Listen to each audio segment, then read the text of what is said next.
세상에 떠도는 기묘한 괴담들. 첫 번째 이야기. 한밤중 국도의 사고 현장에서 소름 끼치는 괴담. 어느 밤 친구와 함께 드라이브를 나갔다. 국도를 따라 산길을 타고 가서 다른 길로 돌아올 생각이었다. 카스테레오를 켜고 시시한 잡담을 나누며 한적한 야간 국도를 달리고 있었다. 그렇게 잠시 달리던 중 앞서가던 차가 갑자기 속도를 줄이기 시작했다.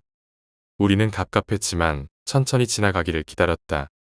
창밖을 내다보니 경찰차의 경광등이 보였다. 아무래도 사고가 나서 교통이 정체된 것 같았다.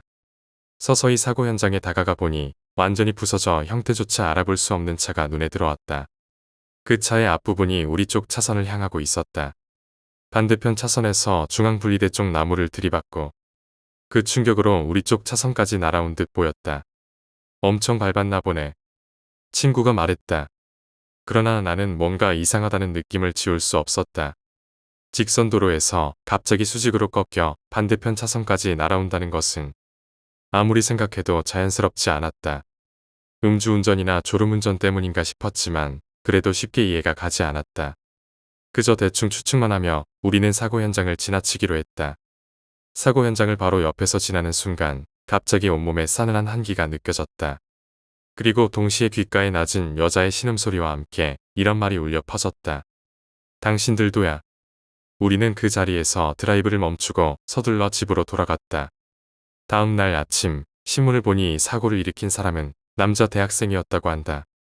조수석에 타고 있던 다른 남자 대학생과 함께 그 자리에서 사망했다고 적혀 있었다. 결국 그 여자의 목소리가 누구였는지는 지금까지도 알 수 없다. 하지만 그날 밤 우리가 계속 드라이브를 했다면 어떻게 되었을지 생각만 해도 등골이 오싹해진다. 아니, 어쩌면 앞으로 무슨 일이 벌어질지 모를 일이다. 두 번째 이야기, 유령 소녀. 우리 가족은 모두 영감이 있다. 이 이야기는 내가 초등학교 때 겪은 일 중 하나다. 당시 내가 다니던 초등학교는 지어진 지 100년이 넘은 역사를 가진 학교였다. 전쟁 당시 피난민 대피소로도 사용된 적이 있을 정도로 오래된 곳이었다. 그 학교에는 새 건물들이 들어섰지만 그중 한 건물만은 예전 모습 그대로 남아 있었다. 이 오래된 구교사와 화장실을 고학년 학생들이 청소하게 되어 있었지만 대부분의 학생들이 그 일을 꺼려했다. 한 달에 몇 명씩 구교사와 구교사 화장실 청소 담당으로 뽑혔는데 많은 학생들이 그곳에서 이상한 체험을 했다고 했다. 나 역시 구교사와 화장실에서 기이한 일을 겪었지만 이번 이야기의 무대는 그 화장실이다. 그날 나는 학급위원회 일을 마치고 평소보다 빨리 화장실에 도착했다. 화장실에 들어가려던 순간 갑자기 한 여자아이가 나를 밀치고 화장실 안으로 들어갔다. 살짝 짜증이 났지만 키가 작은 걸 보니 저학년 같아 보여 화를 참으며 상냥하게 말했다. 곧 청소할 거니까 빨리 나와. 그러자 그 아이는 작게 대답했다. 응. 아이는 그렇게 대답하며 화장실 칸으로 들어갔다. 하지만 5분이 지나도록 소녀는 나오지 않았다. 다른 곳에서 청소가 이미 시작되었기에 나중에 온 친구에게 사정을 이야기하고 그 아이에게 나오라고 설득해보라고 했다. 하지만 안에서 들려온 것은 높은 소리로 웃는 소리였다. 화가 난 나는 문 손잡이를 세게 잡고 흔들며 소리쳤다. 빨리 나와.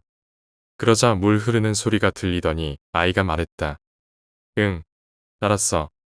문 연다. 내가 그렇게 말하고 문을 열었을 때 우리는 말을 잃었다. 아까까지 안에서 대답하던 소녀가 사라지고 없었다. 그 칸에는 창문도 없었고 벽은 저학년 아이가 기어오를 수 없을 만큼 높았다. 그 소녀는 대체 누구였을까? 지금 와서 생각해보면 그 화장실은 평소에 사용하지 못하게 막아두던 곳이었다. 세 번째 이야기, 민박집에 찾아온 지명수배범. 이모가 어렸을 때 외갓집에서는 여름마다 민박집을 운영했다고 한다.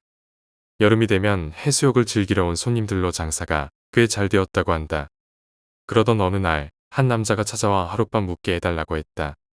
그 남자는 무언가를 두려워하는 듯 주위를 두리번거렸고 끊임없이 경계하는 모습이었다. 외할아버지와 외할머니는 평소처럼 남자에게 방을 내주었다. 그를 특별히 의심할 이유도 없었기에 다른 손님들과 다를 바 없이 대했다. 그런데 그때 아직 초등학교에 입학도 하지 않았던 이모가 그 남자를 보더니 갑자기 큰 소리로 울며 아우성쳤다. 이모는 울음을 멈추지 않으며 두려움에 찬 목소리로 외쳤다. 저 손님 너무 무서워. 어린아이가 낯선 손님을 무서워할 수도 있다고 생각했지만 손님에게 실례가 될까봐 이모를 다른 방으로 옮겨 겨우 진정시켰다. 다음 날 이른 아침 외갓집에 경찰이 찾아왔다. 경찰은 강도 살인 사건의 지명 수배범이 근처로 도망쳤다는 이야기를 전했다. 경찰이 내민 범인의 얼굴 사진을 본 외할아버지는 깜짝 놀랐다. 사진 속 범인은 바로 어제 묵었던 그 남자였다. 외할아버지는 경찰과 함께 남자가 있는 방으로 갔다. 그리고 경찰은 그 자리에서 남자를 체포했다. 경찰의 말에 따르면 그 남자는 얼마 전 한 노파를 살해하고 금품을 빼앗아 도망쳤던 범인이었다. 그 이야기를 들은 외할아버지는 한 번 더 놀라움을 감추지 못했다. 이모가 전날 그 남자가 무섭다고 한 이유는 단순한 것이 아니었다. 이모는 그 남자의 등 뒤에 엎여있던 할머니가 무서웠다고 말했던 것이다. 네 번째 이야기, 가족의 애군. 나는 귀신 같은 것을 한 번도 본 적이 없지만 작년 오봉 때는 무서운 체험을 했다. 비이성적인 힘이 개입했다고 밖에 생각할 수 없는 일이었다.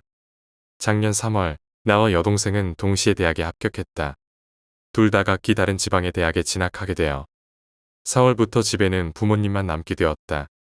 어머니가 적적해 하실까 걱정한 아버지는 강아지를 입양해 집구석에 계집을 만들어 키우기 시작했다.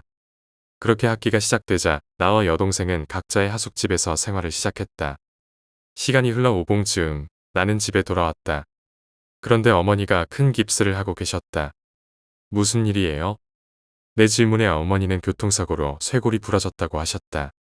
길을 건너다 차에 부딪혀 나라가 전치 3주의 골절상을 입으셨다는 것이다. 여기까지는 평범한 사고였다. 하지만 그게 끝이 아니었다. 나는 가볍게 조심하지 않으니까 그런 거죠. 라고 웃으며 넘겼지만 곧 나에게도 이상한 일이 닥쳐올 줄은 몰랐다. 어머니의 사고는 7월 중순에 일어났다. 그로부터 2달 전에는 아버지가 갑자기 뒤에서 누군가에게 머리를 맞는 일이 있었다. 그리고 어머니가 사고를 당한 이유는 여동생의 자살 시도를 막으려다 벌어진 일이었다. 여동생은 남자친구에게 일방적으로 이별을 통보받은 뒤 극심한 충격에 가출했다. 동생의 친구가 동생의 위치를 알려주어 어머니가 달려가던 중 갑자기 옆에서 나타난 차에 치였던 것이다. 올해는 우리 집에 애군이 낀 것 같구나. 너도 조심해라. 어머니는 저녁밥을 지으며 조용히 말했다. 그리고 이틀 뒤 나는 초등학교 시절 묻어둔 타임캡슐을 꺼내기 위해 친구들과 만나기로 했다. 오랜만에 친구들을 만나는 생각에 들떠 자전거 페달을 힘껏 밟으며 초등학교로 향했다. 그러다 모퉁이를 돌던 순간 빨간 차가 눈앞에 나타났다. 그 후의 기억은 흐릿하다. 나중에 들으니 나는 차에 치여 7m 정도 날아가 아스팔트에 떨어졌고 뒤통수에서 피를 흘리며 온몸에 경련을 일으켰다고 한다. 다행히 근처 사람들의 도움으로 간신히 집 주소를 말한 뒤 병원으로 이송되었다. 머리를 팔바늘 꿰매는 큰 상처를 입었지만 생각보다 큰 부상은 피할 수 있었다. 며칠 후 나를 제외하고 타임캡슐을 열었던 친구가 내 물건을 가져왔다. 그중엔 초등학생 시절의 미래의 나에게 쓴 편지가 있었다. 편지를 읽은 나는 경악했다. 벌써 죽어 있을지도 몰라. 사고나 다른 이유로. 어린 내가 쓴 글이라고는 믿기 어려운 내용이었다. 이상한 일이 계속되자 할아버지는 문제의 원인을 조사하셨다. 알고 보니 계집이 불단 구석에 자리하고 집의 남서쪽 방향에 위치한 것이 문제였다. 풍수사에 따르면 불단이 막아주던 이기문의 결계를 개가 깨면서 애군이 집으로 들이닥친 것이라고 했다. 놀란 우리는 서둘러 계집을 옮기고 불단이 있는 방을 깨끗이 청소했다. 그 이후로는 아무 일도 일어나지 않았다. 그러나 계집을 옮긴 지 정확히 1년 되던 날 강아지가 갑자기 죽어버렸다. 애군을 대신 짊어지고 떠난 것일까? 그런 생각이 들자 등골이 서늘해지며 너무나 무서웠다. 5번째 이야기, 공원에서 만난 수상한 여자. 당시 우리 가족은 아파트에 살고 있었다. 부모님은 맞벌이로 일하셨기 때문에 거의 매일 나는 친구 집이나 근처의 고모 집에 맡겨졌다. 그 외 시간에는 주로 공원에서 놀곤 했다. 열쇠는 가지고 있었지만 부모님은 초등학교 저학년이었던 나에게 절대 혼자 집 문을 열지 말라고 당부하셨다. 아마도 누군가가 뒤따라 들어오면 큰일이 날까 걱정하신 것 같았다. 그날도 나는 아파트 창문에서 보이는 공원에서 친구와 함께 놀고 있었다. 그런데 갑자기 머리가 긴 여자가 공원에 들어와 자연스럽게 우리에게 말을 걸었다. 이름이나 다니는 학교, 좋아하는 음식 등을 물어봤던 것 같다. 잠시 후 친구가 말했다. 이제 어두워졌으니까 집에 가자. 친구가 떠나버리자 나도 혼자 놀 수 없어 집에 돌아가기로 했다. 그때 그 여자가 나에게 집에 가서 더 놀자고 제안했다. 어렸던 나는 너무 순진하게도 아무런 의심 없이 고개를 끄덕였다. 평소라면 고모 집으로 갔겠지만 그날은 자기 집에서 논다는 생각에 한껏 들떠 주머니 속에 열쇠를 꽉 쥐고 두근거리며 집으로 달려갔다. 집 문 앞에 도착한 나는 열쇠를 넣고 돌리려던 순간 복도 저편에서 고모의 소리가 들렸다. 뭐하고 있는 거야? 고모가 다급하게 뛰어오고 있었다. 나는 놀라서 고모에게 설명하려고 다가갔다. 그때 등 뒤에서 여자가 혀를 차며 쯧하는 소리가 들렸다. 곧이어 여자는 고모를 피하듯 빠르게 도망쳐버렸다. 그제야 무서움이 밀려온 나는 고모의 품에 달려들어 울음을 터뜨렸다. 지금도 궁금하다. 그 여자는 대체 왜 우리 집에 들어가려고 했던 걸까? 6번째 이야기, 벤치의 기묘한 손님. 나는 모 프로그램 제작사에서 일하고 있어. 몇 년 전 번화가에서 행인을 대상으로 깜짝 카메라 프로그램을 찍게 되었어. 그날의 촬영은 늦은 밤, 인적이 드문 역 벤치에 연기자를 앉히는 것으로 시작했어. 누군가 혼자 옆에 앉으면 연기자가 갑자기 신음하며 귀신 흉내를 내는 거였지. 메이크업을 통해 연기자의 안색을 창백하게 만들어 두었어. 그리고 만약 옆 사람이 괜찮습니까? 라고 묻기라도 하면 연기자는 놀란 표정으로 당신 눈에는 내가 보이나요? 라고 반문하게 했어. 뻔한 설정이었지만 역 주변의 음침한 분위기 덕분에 효과는 꽤 좋았어. 사람들은 놀라서 도망치거나 패닉에 빠지곤 했지. 그날 촬영은 새벽까지 이어졌고 우리도 마지막 한 사람만 더 찍고 끝내기로 했어. 연기자는 벤치에 앉아 준비하고 우리는 카메라를 켠 채 멀리서 녹화를 시작했어. 그때 피곤해 보이는 중년의 셀러리맨이 역 안으로 들어와 벤치에 축 늘어져 앉았어. 아마 잔업을 마친 후 지친 상태였던 것 같았지. 우리는 기대하며 연기자의 반응을 기다렸어. 하지만 연기자가 아무런 행동도 하지 않더라고. 이것만 찍으면 끝인데 저 녀석 뭐 하는 거야? 나는 투덜거리며 결국 촬영을 중단하고 역으로 들어가 연기자에게 다가갔어. 뭐 하는 거야? 네? 왜 그러세요? 연기자는 멍하니 나를 쳐다봤어. 나는 셀러리맨을 가리키며 말했어. 사람이 왔으면 연기를 시작해야지. 그러자 연기자가 황당하다는 듯 대답했어. 네? 아직 아무도 안 왔잖아요. 나는 이상한 기분이 들어 셀러리맨이 앉아있던 벤치를 돌아봤어. 그런데 그 남자는 어느새 일어나서 나를 바라보고 있었어. 그리고 그는 나를 향해 이렇게 말했지. 당신 눈에는 내가 보이나요? 7번째 이야기, 마지막 대화. 그 친구를 A라고 하자. A를 어떤 사람으로 묻는다면 나는 주저없이 리더라고 대답할 것이다. 사람을 끌어들이려는 의도는 없었지만 조용하고 차분한 성격 덕분에 자연스레 주변 사람들이 모이는 그런 친구였다. A의 오토바이 동료 중에는 B라는 남자가 있었다. B는 자기 페이스를 중요하게 여겨서 드라이브 중에도 혼자 앞서 나가는 일이 잦아 종종 다른 사람들을 곤란하게 만들곤 했다. 그러나 사실 B는 마음이 여린 성격이라 친구들은 그를 나쁘게 여기지 않고 이해하며 지냈다. A는 B에 대해 이렇게 평가했다. 밤마다 한 명씩 있는 악이 없는 친구야. 본인은 자각하지 못해 가끔 남들에게 폐를 끼치지만 나쁜 사람은 아니지. 어느 날 A는 평소처럼 동료들과 오토바이 드라이브를 즐긴 뒤 귀가하던 중이었다. 갈림길에서 각자 길이 엇갈려 알아서 집으로 돌아가기로 했는데 A는 B와 같은 방향이라 함께 가고 있었다. 그러던 중 B가 갑자기 깜빡이를 켜고 왼쪽에 있는 패밀리 레스토랑으로 들어갔다. A는 속으로 저 녀석 또 이러네 라고 생각하며 B를 따라갔다. B는 화장실에서 나오며 웃으면서 말했다. 미안. 혹시 목마르지? A는 쓴 웃음을 지으며 대답했다. 너 화장실 갔었냐?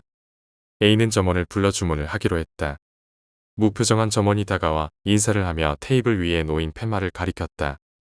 팻말에는 패션 프루트 주스가 추천 메뉴로 적혀 있었다. A는 빨리 집에 가고 싶은 마음에 귀찮아하며 대충 말했다. 그거 한 잔 주세요. B도 따라 말했다. 나도 그거. 패션 프루트 주스 2잔이요. 점원이 쌀쌀하게 대답했다. 그때부터 A는 갑자기 강렬한 졸음에 사로잡혔다. B는 그런 A를 신경 쓰지 않고 평소와는 다르게 말이 많아졌다. 평소 말이 없던 B의 이런 모습이 A에게는 이상하게 느껴졌다. 주문한 새빨간 패션 프루트 주스가 테이블에 놓였을 때도 A는 꾸벅꾸벅 졸며 B의 이야기에 간신히 맞장구를 쳤다. 그때 갑자기 B가 소리쳤다. 내 말 듣고 있는 거야? B의 날카로운 어조에 A는 깜짝 놀랐다. B는 평소 소심한 성격과는 달리 계속 화를 냈다. 너, 내가 말하는 거 듣지도 않잖아. 내가 우습게 보이냐? A는 당황하며 대답했다. 아니야, 그런 거 절대 아냐. 하지만 졸음은 더 깊게 밀려왔고 몸조차 제대로 움직일 수 없었다. B는 테이블을 쾅 내려치며 외쳤다. 거짓말 마. 너 뒤에서 내 험담했잖아. 테이블 위에 놓인 주스가 쏟아졌고 A의 옷은 새빨간 물로 물들었다. 그런데 주스는 차갑지 않고 미지근했다. B의 옷 역시 빨갛게 물들었지만 A는 너무 졸려 몸을 움직일 수 없었다. A는 필사적으로 대답했다. 난 험담 같은 거 안 해. 우리는 친구잖아. B는 여전히 화난 얼굴로 물었다. 정말, 우린 친구 맞아? A는 힘겹게 대답했다. 당연하지. 오늘도 같이 달렸잖아. B는 집요하게 물었다. 그럼 돌아갈 때도 같이 가줄 거지? 그 순간 A는 위험하다는 강렬한 느낌을 받았다. 바로 그때 A의 휴대폰이 울렸다. 졸음에 저항하며 필사적으로 전화를 받으려는 순간 B가 무섭게 노려보며 말했다. 함께 가줄 거지? A는 무의식적으로 소리쳤다. 너도 전화한 친구도 다 동료잖아. 간신히 통화 버튼을 누르자 휴대폰 너머로 부모님이 자신을 부르는 소리가 들려왔다. 그 순간 A는 병실에서 눈을 떴다. 그가 의식을 잃은 이유는 집으로 돌아가던 길에 B와 오토바이가 충돌하며 함께 추락했기 때문이었다. 두 사람은 내리막길을 굴러 도로 아래로 떨어진 채 발견되었다. 둘 다 생사의 갈림길에 서 있었지만 A만 살아남았고 B는 끝내 숨을 거뒀다. A가 병실에서 깨어난 시간은 바로 B가 세상을 떠난 순간이었다. 8번째 이야기, 친구가 남긴 마지막 흔적. 어릴 때 겪었던 일이다. 기억이 부분적으로 애매하지만 최대한 떠올려 보겠다. 내가 유치원에 다니던 무렵 근처에 자주 함께 놀던 여자아이가 있었다. 우리 부모님은 그 아이를 만난 적이 없었다. 주변에 사는 아이라면 한 번쯤 마주칠 법도 한데 부모님과 그 아이가 만난 일은 단 한 번도 없었다. 가끔 나는 우리 집에서 놀자고 했지만 그 아이는 이런저런 이유를 대며 거절하곤 했다. 또 놀다가도 갑자기 나 이제 갈게 라고 말하고는 떠나는 일이 잦았다. 그리고 신기하게도 그 아이가 떠난 뒤 몇 분이 지나면 부모님이 나를 데리러 오셨다. 내가 그 아이의 집에 놀러 간 적도 있었다. 그 집은 나무로 지어진 작은 집이었는데 어딘가 낡아 보이는 분위기였다. 그 집에서도 그 아이의 부모님을 본 적은 없었다. 아마 맞벌이 부부였던 것인지 그 집에는 언제나 아무도 없었다. 여름이 막 끝나갈 무렵 평소처럼 놀고 있는데 그 아이가 갑자기 쓸쓸한 표정으로 말했다. 미안해. 나 이제 같이 못 놀 것 같아. 이사라도 가는 건가 싶어 물었지만 그 아이는 애매한 대답만 할 뿐이었다.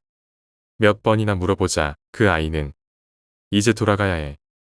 이렇게 말하고는 내가 잡을 틈도 없이 달려가 버렸다. 나는 그 아이가 화가 난 거라 생각하며 풀이 죽어 있었다. 그때 어머니가 나를 데리러 오셨다. 다음 날 나는 마음이 남아 그 아이의 집으로 갔다. 화난 거라면 꼭 사과해야지 라고 생각하며 걸어갔다. 그리고 도착한 그 집은 완전히 폐허가 되어 있었다. 현관문과 창문 유리는 모두 깨져 있었고 집 앞 정원에는 잡초만 무성했다. 빨래줄을 거는 장대는 녹이스럽고 깨진 창 너머에는 먼지가 쌓인 다다미만 보였다. 누가 봐도 몇 년 동안 사람이 살지 않은 집이었다. 하지만 확실히 그 아이의 집이었다. 어제도 그곳에서 놀았으니 틀림없었다. 아직 어렸던 나는 상황을 이해하지 못한 채 그 집 주변을 맴돌다가 결국 현관으로 들어가 보기로 했다. 작은 소리로 말하고 집 안으로 들어갔다. 작은 집이라 안에는 방 2개와 작은 부엌뿐이었다. 집은 낡아 나무가 썩어 있었지만 내가 그 아이와 놀던 그 모습 그대로였다. 가구는 모두 사라졌지만 기둥의 위치 등은 그대로 남아 있었다. 그리고 그중 한 기둥에 유성 매직으로 글씨가 적혀 있었다. 키를 재기 위해 그은 듯한 가로줄 옆에는 히라가나로 그 아이의 이름이 쓰여 있었다. 확실히 그 아이의 집이었다. 그제야 나는 갑자기 슬퍼졌다. 왠지 모르게 이제 다시는 그 아이를 만날 수 없다. 는 것을 알 수 있었다. 냉정히 생각하면 모든 것이 이상했지만 어린 나에게는 그저 그 아이를 다시 만날 수 없다는 사실만이 슬펐다. 나는 그 폐허 속에서 한동안 울고 있었다. 그날 부모님께는 무슨 일이 있었는지 말하지 못했다. 며칠이 지난 후 나는 가장 친한 친구가 멀리 이사 갔다고 거짓말을 했다. 어머니는 무슨 말인지 이해하지 못한 채 말했다. 그러니 참 아쉽구나. 그 일이 있은 지 벌써 몇십 년이 흘렀다. 이제는 그 아이의 얼굴조차 어렴풋이 기억날 뿐이다. 그래도 그 아이와 즐겁게 놀았던 시간들과 백일몽처럼 이해할 수 없는 이별은 평생 잊지 못할 것이다. 9번째 이야기, 신칸센에서 나타난 보이지 않는 여자. 히로시마현에 살던 때 부모님이 사시는 집에 가기 위해 신칸센을 타게 되었다. 아마 지금도 비슷하겠지만 히로시마발 열차는 자유석이어서 원하는 자리에 앉을 수 있었다. 그런데 명절 시즌이라 사람들이 점점 타더니 모든 좌석이 가득 찼고 통로에도 사람들이 빼곡히 서 있었다. 그런데 이상하게도 내 옆자리에는 아무도 앉지 않았다. 통로에 서 있던 사람들 중 단 한 명도 내 옆에 앉을 생각을 하지 않았다. 기묘하다는 생각이 들었지만 굳이 다른 사람을 끌어다 앉힐 수는 없으니 그저 멍하니 앉아 있었다. 그리고 시노사카역을 지나자 드디어 한 아주머니가 내 옆에 앉으셨다. 이 아주머니는 바로 전 역까지 통로에 서 계셨던 분이었다. 그런데 아주머니는 자리에 앉자마자 나에게 묘한 말을 했다. 그렇게 가만히 있어도 괜찮은 거예요? 나는 무슨 소린지 감이 잡히지 않아 아주머니에게 물어봤다.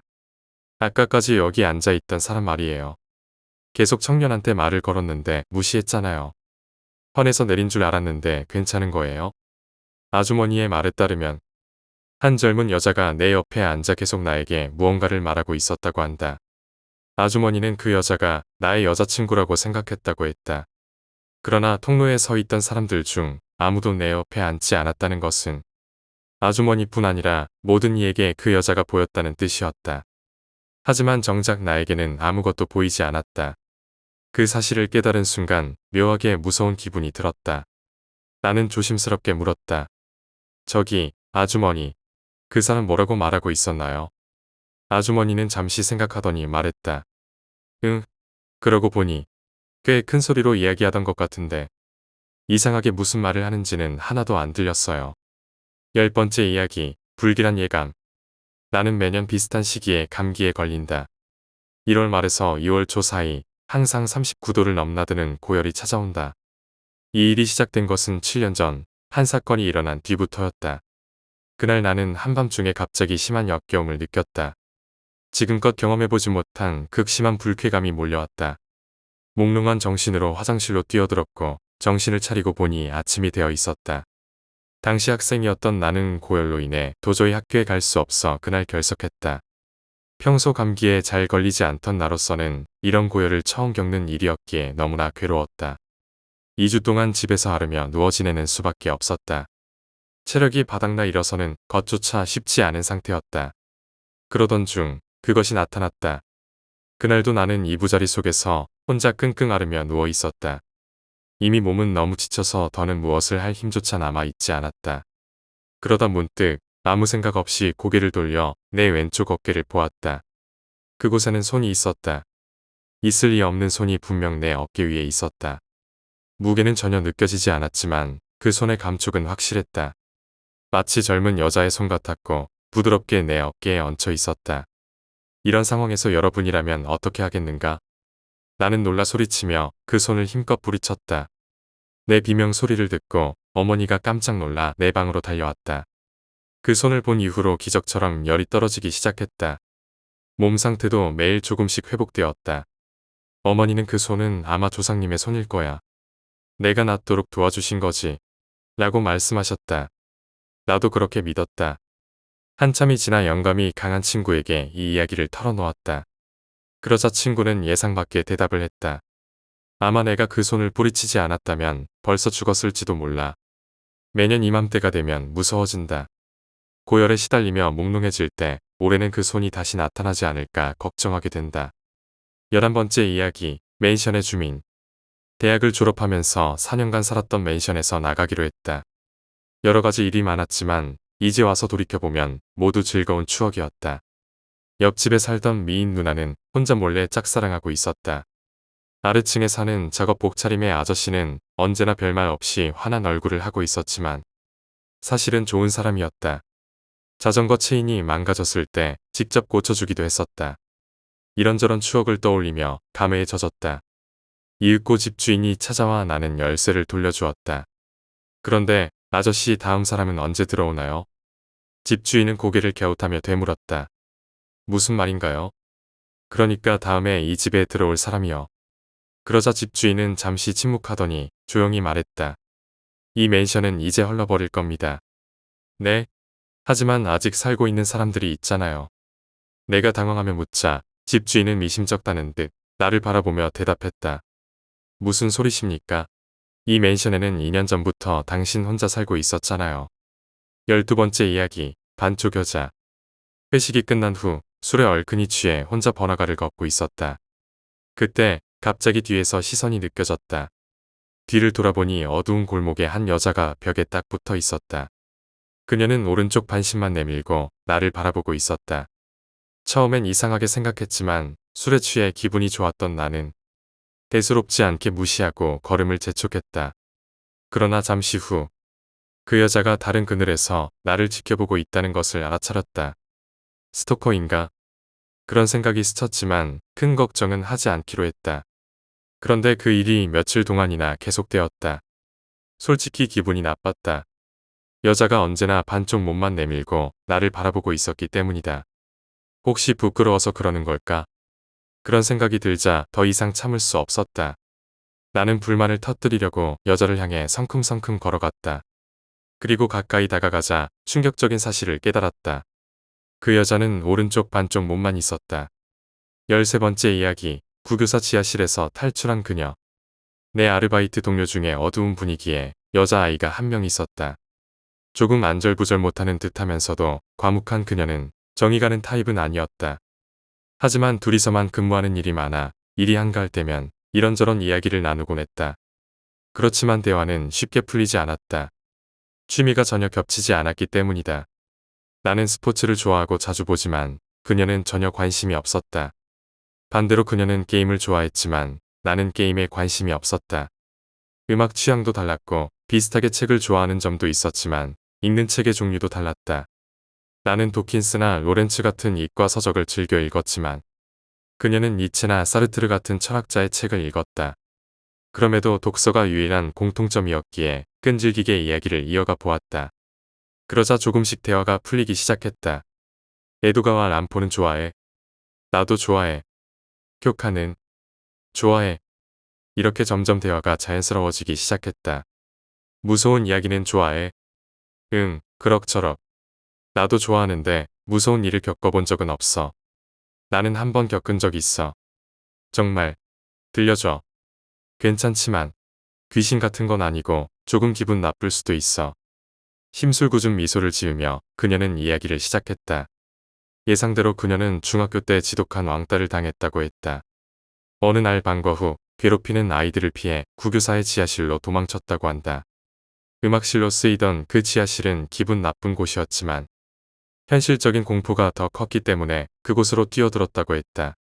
그곳에서 그녀는 또 다른 방으로 이어지는 문을 발견했다. 나는 장난스럽게 진짜 그런 문이 있었어? 라고 묻고 싶었지만 그녀의 이야기하는 모습이 묘하게 무서워서 끼어들 수 없었다.